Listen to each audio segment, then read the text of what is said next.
Alright, hello everyone, welcome back to the channel. This, of course, is another Gintama reaction video. Today, we're getting into more Gintama. We just got done with the longest arc, the longest stretch of episodes in the series so far, which, to be honest, when you think about it, it's really not that long, because in shorter, like, 20 or 4 episode series, usually that's kind of how it would go, but because of how long Gintama is, that's kind of impressive, and the fact that there's usually just, like, episodic comedies. But either way, based on my understanding of how the show works, it's going to be a little while before we get to the next series portion, which is fine, based on my episode guide that I have.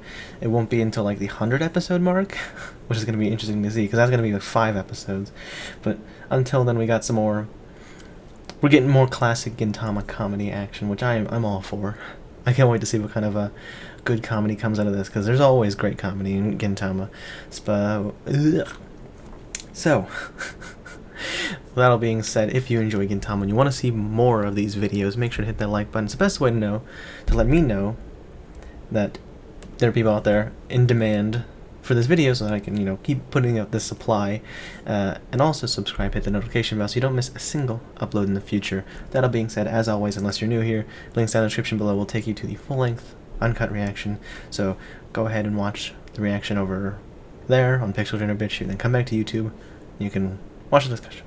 That all being said, let's get started with episode 82 of Gintama. Alright, this was a really, really fun set of episodes. I don't know if Orochin is going to be a character that ever comes back in the future, but I feel like they could have used that concept of, I think what she said she was being fueled by was insatiable desires, not inherently negative emotions. Technically, it could be seen that way because it absorbed their, greed and, anger and whatever. Anger at each other and, their competitive nature when they started doing this.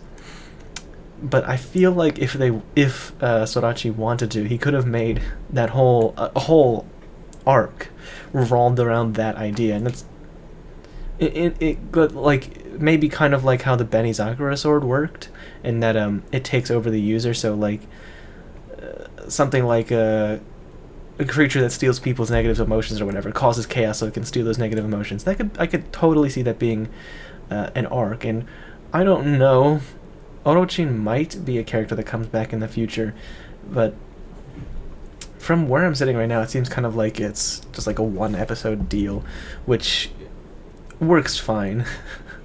It was a lot of fun this first episode. I feel like it was perfectly paced and executed, considering that it was only half an episode. Sometimes I felt like in the past some of the half-episode stories were too short, and it could have used an entire episode to expand on some things, but I think this was the perfect length for this kind of story and what they were trying to go for with this story. Obviously, I think the one thing they could have expanded on a little bit was Orochin, because she just kind of showed up at the end as just yeah, it was me. I was the one behind all of this. See you later. Refused to elaborate further and then leave. But wow, that's actually a longer part of the episode than I thought it was. That was way over half of the episode, and then the second half was dedicated to the whole Kimiko and Tasuke thing, which was interesting to see Kimiko come back as a character, because I really enjoyed the episode where she first appeared, and mostly because of how it was starting to get a bit darker with the whole drug deal plot line, and there was I forget exactly what happened, but the scenes with Gintoki and Katsura just sort of talking with each other, and then there was the confrontation with the Harusame, I believe it is, the space pirates. That was interesting. So it was interesting to see her come back at all, and the fact that she came back and had an interesting dilemma with the whole getting out of the drug thing, because that's really cool. It's that they're bringing that back, the whole drug storyline, and how she was trying to kick her habit, and she's got someone who was involved with it, and and again, I don't particularly care for Kimiko, but as a human being, I think she deserves a baseline of respect like everyone else does. She hasn't done anything bad to make people hate her, so she's not a bad person.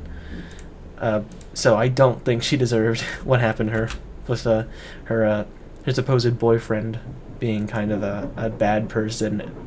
But I think that it was just kind of this is a testament that she she knows her self-worth, for better or for worse, that that she's not very attractive, and that she's not going to find very many people that care about her, and that's why she's so accepting of somebody that's also not conventionally attractive, like Tasuke, even though he's openly like betrayed her basically. I don't know. I just think that's kind of like an interesting dynamic, and I, again, with the family stuff, how they likened their relationship to less as lovers and more of mother and son, and that even though she can't, even though he doesn't really, how do I put this in the word? She'll still care about him no matter what, that kind of thing. So this is like sort of like an interesting take to have on that, on those whole ideas of a, family and like a parent and child relationships. But what the first thing I had to update Steam. First thing I see on the front page is horny girl hentai puzzle. What the fuck is this? All right, well, I'm gonna get into the next episode now. Episode 83.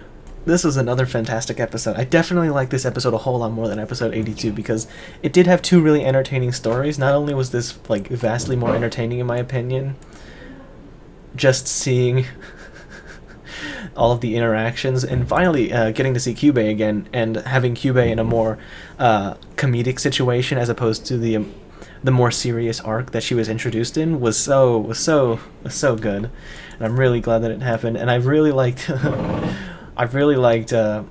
whole idea behind the game. That was a lot of fun as well. Gotta love in Gintama how you can have the most coincidental things happen. Like, oh, there's no way it'll be the Shogun that has to do some embarrassing shit again, but it ended up being it, and I was totally right, which I'm so glad about because that was really cool. I like that because. And I like the way they do it, like, because I'm sure the trope, the story trope of the person who was living in a repressive sort of world, finally being able to experience some of the stuff that, for lack of a better term, commoners see every day is really interesting. And I think my favorite example of that is Mugi, Kotobuki Tsumugi from the K-On! Series. Those are some of my favorite parts of the entire show. Is just watching Mugi, who's like this rich girl that doesn't know much about normal life, just like get really excited about like going to like basically a Home Depot and going to like a really cheap candy store, and just watching her get super excited was hilarious. But I can see how that sort of trope will get tired pretty easily. I imagine that's a majority of Hallmark movies. I've never watched any, but I've seen clips of them, like, because my mom usually watches them. And I recently, for the first time, it wasn't the whole thing, but I watched a pretty decent chunk of Titanic for the first time. And I assume Titanic is pretty, like, one of the first ones to do it, or one of the more popular ones, at the very least, that popularized that trope. But I like how they did it here, where they didn't explicitly say it. I kind of figured, just because I figured that's what it's going to be, because it's Gintama, and they always fuck with you and do the opposite of what you're thinking.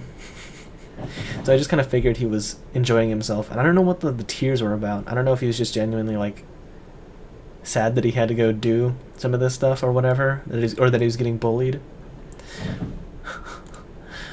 I don't think... I lost my train of thought. Oh, right.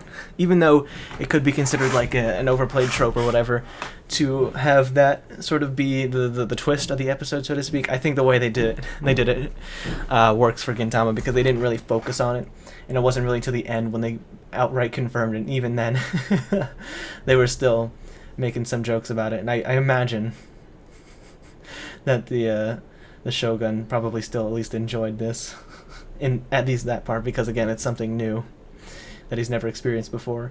But either way, great episode. Great episode. I can't wait to see more. Obviously, I'm going to see more in the future. And if you want to see more in the future, make sure to hit that like button, subscribe, hit that notification bell so you don't miss a single upload in the future. Thank you again for watching. Peace.